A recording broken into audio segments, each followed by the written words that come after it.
ভাপাটা কেমন হয়েছে দেখো, কালারটা কত সুন্দর। মর্নিং, শুভ সকাল।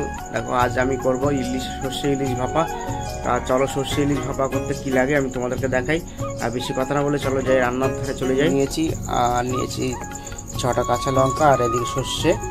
চলো সর্ষেটাকে আমি বেটে নিয়ে আসি, তারপর তোমাদেরকে দেখাই।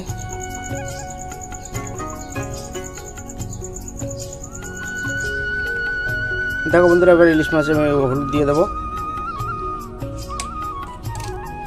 দিয়ে দেবো একটু লবণ দিয়ে ভালো করে মেখিয়ে নেব। দেখতেই পাচ্ছ বন্ধুরা, আমি ভালো করে নুন হলুদের মাখিয়ে নিয়েছি। আর বাটিতে করে ইলিশ মাছ ভাপাটা করব। আমি এই বাটিতে মাছগুলো দিয়ে দেবো। আর এবার দিয়ে দেবো সর্ষে বাটাটা, আর দিয়ে দেবো বন্ধুরা কিছুটা লবণ, চামচ হলুদ। দেখো বন্ধুরা, আমি নিয়েছি সর্ষের তেল। এবার সর্ষের তেল দিয়ে দেবো, একটু পরিমাণ একটু বেশি দেবো। এবার ইলিশ মাছটাকে ভালো করে আমি এটাতে ম্যারিনেট করব।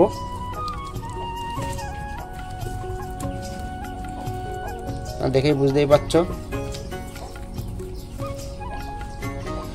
দুপাশ ঘুরিয়ে ঘুরিয়ে ভালো করে লাগিয়ে নেবো মশলাগুলো আমি।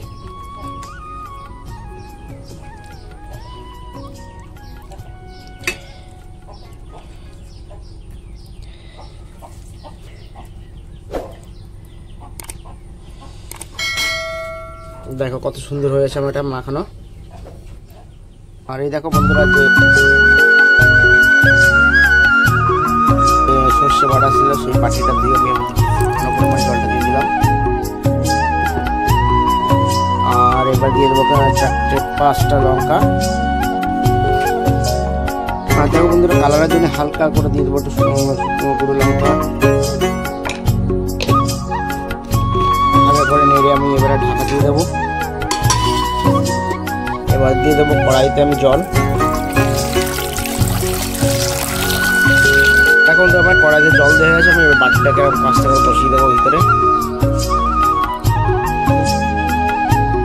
দেখো বন্ধুরা, বাটিটা দিয়ে দিয়েছি। এবার আমি ঢাকা দিয়ে দেবো 15 মিনিটের জন্য।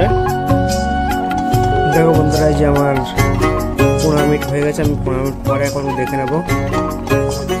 দেখো আমার জল কতটা শুকিয়ে গেছে। চলো বন্ধুরা, আমি নামিয়ে এবার তোমাদেরকে দেখাবো। দেখো বন্ধুরা, আমি নামিয়ে নিয়েছি। এবার আমি খুলে দেখবো ওটা কেমন হয়েছে। দেখো বন্ধুরা, আমার সর্ষে ইলিশ ভাপাটা কেমন হয়েছে দেখো, কালারটা খুব সুন্দর এসে দেখতে। আর গন্ধটাও মনে হচ্ছে প্রচুর, গন্ধটা সুন্দর।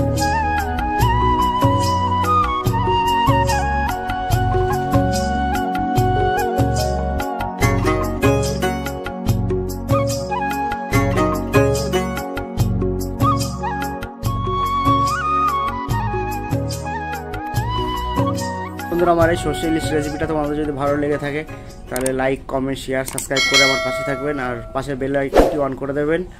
আর যারা নতুন নতুন বন্ধুরা চ্যানেলটি দেখছো তারা সাবস্ক্রাইব করে আমার পাশে থাকবেন।